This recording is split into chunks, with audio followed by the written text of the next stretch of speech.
Hello प्यारे बच्चों, तो कैसे हो आप लोग। आई होप आप लोग बहुत अच्छे हो गए। तो पिछले लेक्चर में हमने बात करी थी बोर्स मॉडल ऑफ एटम की। बोर्स ने क्या बोला था कि जो भी इलेक्ट्रॉन है वो फिक्स ऑर्बिट में घूम रहे होंगे, न्यूक्लियस के चारों तरफ चक्कर लगा रहे होंगे, उनकी उन ऑर्बिट की एनर्जी उन शेल की एनर्जी फिक्स होगी। उसने बोला जब भी इलेक्ट्रॉन एनर्जी एब्जॉर्ब करेंगे तो हायर शेल में चले जाएंगे, और जब भी लॉस करेंगे तो लोअर शेल में आ जाएंगे। कुछ ऐसी ऐसी उसने बातें बोली थी। उसने बोला था कि एनर्जी क्वांटाइज है, कि हर एक शेल की एनर्जी फिक्स है। फिर उसने बोल दिया कि एंगुलर मोमेंटम भी क्वांटाइज है, जो भी हर एक ऑर्बिट का एंगुलर मोमेंटम फिक्स है। न्यूक्लियस के पास में वही वाली शेल वैलिड होंगी जिनका एंगुलर मोमेंटम क्वांटाइज होगा, जिसकी वैल्यू NH/2 के इक्वल होगी। ऐसी ऐसी उसने कुछ बातें बोली थी। ठीक है, फिर उसने भी बोल दिया था कि रेडियस कैसे निकालते हैं, वेलोसिटी कैसे निकालते हैं, इलेक्ट्रॉन की एनर्जी कैसे निकालते हैं, ये सब बातें भी उसने बोली थी। आज हम पढ़ने वाले हैं limitation of Bohr's model of atom. ठीक है, उसने क्या करा था, बोर्ड ने ये तो बता दिया था कि हाइड्रोजन की सीरीज़ बता देती थी कि हाइड्रोजन ना एटॉमिक स्पेक्ट्रम देता है। ठीक है, वो हाइड्रोजन क्या करता है, लाइन स्पेक्ट्रा देता है, एटॉमिक स्पेक्ट्रम देता है। ठीक है, वो सब तो उसने बता दिया था। उसने वन इलेक्ट्रॉन स्पीसीज के लाइन स्पेक्ट्रम या एटॉमिक स्पेक्ट्रम के बारे में तो बता दिया था। बट जो भी मल्टी इलेक्ट्रॉन स्पीसीज थे, जैसे कि हीलियम, कार्बन, नाइट्रोजन, जिनके अंदर बहुत सारे इलेक्ट्रॉन होते हैं, उनके एटॉमिक स्पेक्ट्रा, लाइन स्पेक्ट्रा को वो एक्सप्लेन नहीं कर पाया था। आज हम इस एटॉमिक स्पेक्ट्रा और लाइन स्पेक्ट्रा की बात करने वाले हैं। एटॉमिक स्पेक्ट्रा क्या होता है, एक फोटोग्राफिक प्लेट होती है जिसके अंदर अलग अलग लाइनें होती हैं, कुछ इस तरह से अभी हम पढ़ेंगे। ठीक है, और दूसरा वो क्या नहीं एक्सप्लेन कर पाया था कि जो भी ये लाइन है ना, जब भी हमने लाइक एटम को या सब्सटेंस को जब भी हमने मैग्नेटिक फील्ड में रखा तो ये लाइन वगैरह स्प्लिट हो गई थी। मान लो पहले 4 आ रही थी, मैग्नेटिक फील्ड में रखने के बाद ये 8 हो गई थी, या इलेक्ट्रिक फील्ड के रखने के बाद ये 9 हो गई थी। तो यानी कि मैग्नेटिक फील्ड में रखने के बाद और इलेक्ट्रिक फील्ड में रखने के बाद ये लाइन क्या कर रही थी, स्प्लिट कर रही थी, टूट रही थी।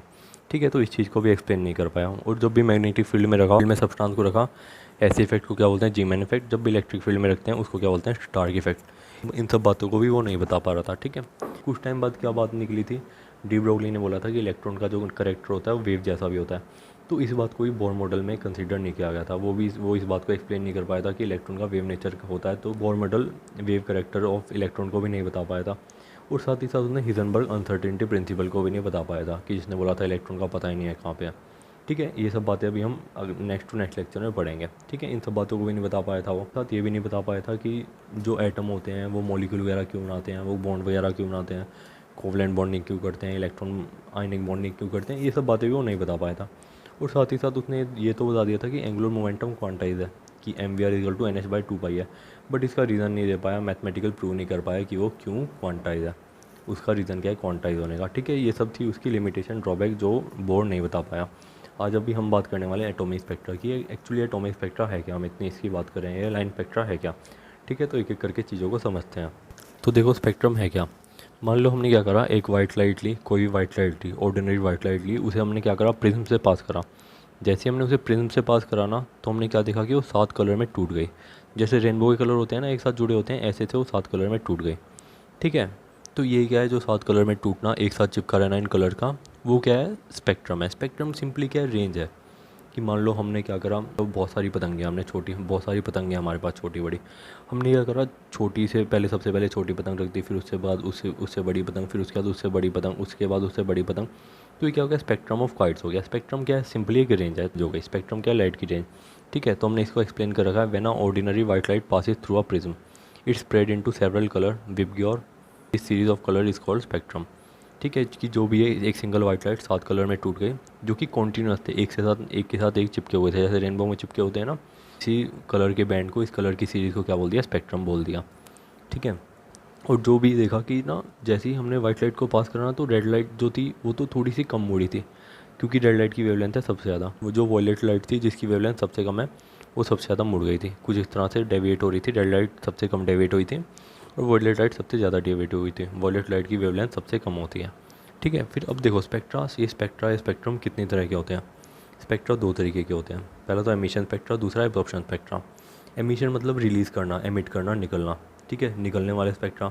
एब्जॉर्प्शन एब्जॉर्ब करने वाले, सोखने वाले, गेन करने वाले स्पेक्ट्रा। ठीक है, इनको डिटेल में देखते हैं ज़रा। देखो ये क्या है, मान लो कोई भी, जैसे कोई भी सब्सटेंस है, उसने क्या करा हुआ है, एनर्जी को एब्जॉर्ब करा हुआ है। अब वो क्या कर रहा है, एनर्जी निकाल रहा है अपने में से रेडिएशन को निकाल रहा है। ठीक है, when radiation emitted from a source which has absorb energy is called emission spectrum. मान लो कोई सब्सटेंस है, इसने क्या करा, एनर्जी को पहले तो एब्जॉर्ब कर लिया। अब थोड़ी देर बाद क्या कर रहा है, ये अपने में से एनर्जी को या रेडिएशन को बाहर निकाल रहा है। जो इस रेडिएशन को बाहर निकाल रहा है, मान लो हमने इसे किसी फोटोग्राफिक प्लेट पे नोट कर लिया कि कौन कौन से निकाल रहा है। तो ऐसे स्पेक्ट्रम को क्या बोलते हैं, एमिशन स्पेक्ट्रम बोलते हैं। अभी धीरे धीरे आगे बढ़ेंगे तो मैं चीज़ें और क्लियर होंगी। तो देखो ज़रा, एमिशन स्पेक्ट्रम कितने टाइप के होते हैं। पहला तो कॉन्टीन्यूस स्पेक्ट्रम और दूसरा लाइन स्पेक्ट्रम। तो देखो कॉन्टीन्यूस स्पेक्ट्रम में क्या होता है, ठीक है, जब भी वाइट लाइट को हम मान लो कि वाइट लाइट किसी सोर्स से निकल रही है, ठीक है, एमिट हो रही है किसी सोर्स से, हमने क्या करा, उसे प्रिज्म से पास करा, ठीक है। जैसे हमने उसे प्रिज्म से पास करा तो क्या अलग अलग 7 कलर में टूट गई, जो कि कॉन्टीन्यूस थे, कॉन्टीन्यूस मैनर में निकले, मर्ज थे एक दूसरे के अंदर।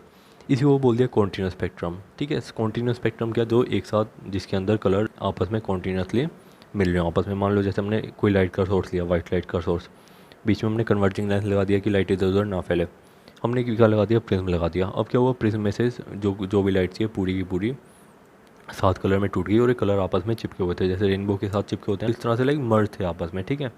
और ये हमने कहाँ पे ऑब्जर्व करा, फोटोग्राफिक प्लेट। फोटोग्राफिक प्लेट ऐसी प्लेट होती है जो भी स्पेक्ट्रम को नोट कर लेती है। जैसे हम अपनी फ़ोटो खिंचाते हैं तो वो भी किसी फोटोग्राफिक प्लेट पे ही होती है। ऐसी स्पेक्ट्रम के लिए भी फोटोग्राफिक प्लेट आती है जिसके ऊपर जो भी लाइट वगैरह है वो एब्जॉर्ब हो जाती है, जिससे हमें पता चल जाता है कि ये कॉन्टीन्यूस स्पेक्ट्रम है, कि कलर एक दूसरे में मर्ज होते हैं।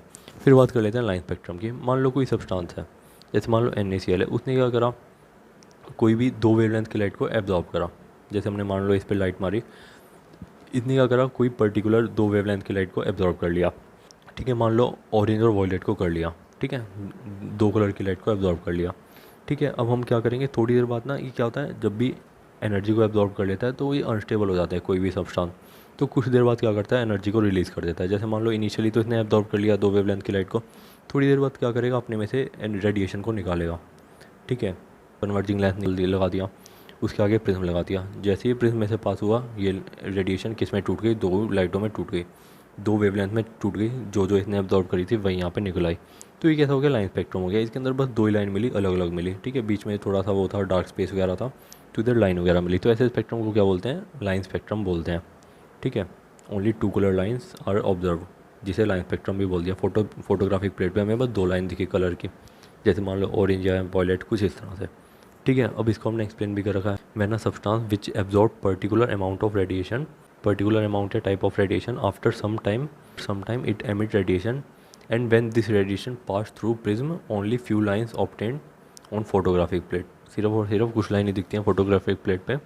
No continuous spectrum is observed. इसके अंदर कॉन्टीन्यूस कलर दिख रहे थे एक दूसरे में, बट इधर कोई कॉन्टीन्यूटी नहीं थी, इसलिए इस तरह के स्पेक्ट्रम को क्या बोलते हैं, लाइन स्पेक्ट्रम, या फिर डिस्क्रीट स्पेक्ट्रम भी बोल देते हैं, या फिर एटॉमिक स्पेक्ट्रम भी बोल देते हैं, ठीक है। डिस्क्रीट मतलब अलग अलग लाइनें वगैरह आना, ठीक है।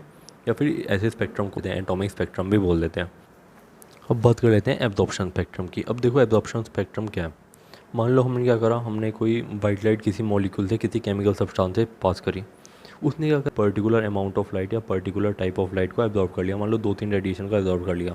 मान लो इसने ब्लू एंड ऑरेंज वाली रेडिएशन को एब्जॉर्ब कर लिया। वाइट लाइट में 7 कलर होते हैं ना, तो साथ में इसने क्या करा, ब्लू और ऑरेंज रेडिएशन को सिर्फ और सिर्फ एब्जॉर्ब कर लिया, ठीक है। अब बीच में कन्वर्जिंग लेंस लगा दिया, आगे हमने प्रिज्म लगा दिया, तो हमें क्या देखने को मिला कि जो भी स्पेक्ट्रम आया उसके अंदर से ब्लू और ऑरेंज लाइट गायब थी, ठीक है। तो ये स्पेक्ट्रम कैसा था, कॉन्टीन्यूस नहीं था। क्यों, क्योंकि इसके अंदर बीच बीच में डार्क स्पेसेस थे। ऐसे स्पेक्ट्रम क्या बोलते हैं, एब्जॉर्प्शन स्पेक्ट्रम, जिसके अंदर क्या होता है, कुछ रेडिएशन एब्जॉर्ब हो जाती है, ठीक है, और हमें जो स्पेक्ट्रम मिलता है वो डार्क स्पेसेस के साथ मिलता है, कॉन्टीन्यूस नहीं मिलता। ऐसे स्पेक्ट्रम को क्या बोलते हैं, डिसकंटिन्यूस स्पेक्ट्रम बोलते हैं, या एब्जॉर्प्शन स्पेक्ट्रम बोलते हैं, ठीक है। और मान लो इस एब्जॉर्ब किए हुए सब्सटेंस को हमने 1 मिनट बाद ही किसी दूसरे प्रिज्म के आगे रख दिया, तो एक ऐसा स्पेक्ट्रम दे देगा, एमिशन स्पेक्ट्रम। ये 2 लाइट को जो इसने यहाँ अपने में एब्जॉर्ब कर ली, दूसरी जगह एमिशन स्पेक्ट्रम में इन्हीं 2 लाइन को दे देगा। तो इसलिए एमिशन स्पेक्ट्रम को अपोजिट बोलते हैं एब्जॉर्प्शन स्पेक्ट्रम के, कि एमिशन स्पेक्ट्रम एब्जॉर्प्शन स्पेक्ट्रम का उल्टा होता है, ठीक है। हमने इसको एक्सप्लेन भी कर रखा है। When white light pass through any solution or substance, it absorbs radiation of certain wavelength and we get spectrum which is not continuous and has dark spaces between them, ठीक है। कि कॉन्टीन्यूस नहीं था, discontinuous था, dark spaces थे। क्यों, क्योंकि कुछ पर्टिकुलर वेवलेंथ की लाइट इस मॉलिक्यूल ने, इस केमिकल सब्सटेंस ने एब्जॉर्ब कर ली थी। अब बात कर लेते हैं स्पेक्ट्रोस्कोपी। स्पेक्ट्रोस्कोपी सिंपली क्या है, study of emission absorption spectra is called spectroscopy. कि जो भी इनकी पढ़ाई करना, एमिशन स्पेक्ट्रा या एब्जॉर्प्शन स्पेक्ट्रा को, उसी को क्या बोलते हैं, स्पेक्ट्रोस्कोपी बोलते हैं। फिर एटॉमिक स्पेक्ट्रम की भी एक सेपरेट डेफिनेशन देख लेते हैं। हमने देखा कि लाइन स्पेक्ट्रम में क्या होता है कि पहले मॉलिक्यूल को एब्जॉर्ब करना पड़ता है तभी वो एमिशन कर पाता है, ठीक है। तो लाइन स्पेक्ट्रम में क्या होता है, as line spectrum is a result of absorption by atoms which is followed by emission, ठीक है। क्या होता है, जिसके अंदर एटम मॉलिक्यूल पहले तो क्या करते हैं, एब्जॉर्प्शन कर लेते हैं, फिर एमिशन कर लेते हैं, ठीक है। तो इसके अंदर मतलब लाइन स्पेक्ट्रम में एक्चुअली क्या हो रहा है कि पहले एब्जॉर्प्शन हो रहा है, फिर क्या हो रहा है, एमिशन। तो तो ऐसे पूरे स्पेक्ट्रम को क्या बोलते हैं, एटॉमिक स्पेक्ट्रम। इसके अंदर एब्जॉर्प्शन और एमिशन दोनों, ऐसे स्पेक्ट्रम को क्या बोलते हैं, एटॉमिक स्पेक्ट्रम बोल देते हैं। ठीक है, या लाइन स्पेक्ट्रम भी बोल देते हैं, या फिर डिस्क्रीट स्पेक्ट्रम भी बोल देते हैं। आई होप आपको काफ़ी चीज़ें समझ आई होंगी, सिंपल चीज़ें हैं। तो आगे बढ़ते हैं। और तुम्हें मालूम है करेक्टरिस्टिक ऑफ एटॉमिक स्पेक्ट्रा क्या है, या फिर खासियत क्या एटॉमिक स्पेक्ट्रा की? हर एक एलिमेंट का, जितना भी दुनिया में मान लो 118 एलिमेंट है, तो हर एक एलिमेंट का एटॉमिक स्पेक्ट्रा या लाइन स्पेक्ट्रा अलग होता है। किसी भी एलिमेंट का लाइन स्पेक्ट्रा या एटॉमिक स्पेक्ट्रा एक जैसा नहीं हो सकता। इसलिए एटॉमिक स्पेक्ट्रा को फिंगरप्रिंट भी बोल देते हैं एलिमेंट का। जैसे ह्यूमन की फिंगरप्रिंट यूनिक होती है, अलग होती है, किसी से मैच नहीं करती।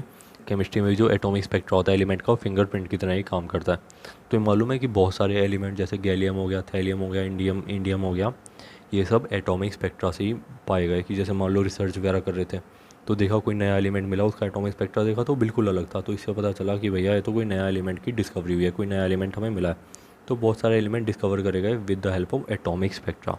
ठीक है, इसी को हमने एक्सप्लेन भी कर रखा है। Each element has its own unique spectrum, that's why atomic spectra of element act as a fingerprint of elements, that means every single element has its own atomic spectra.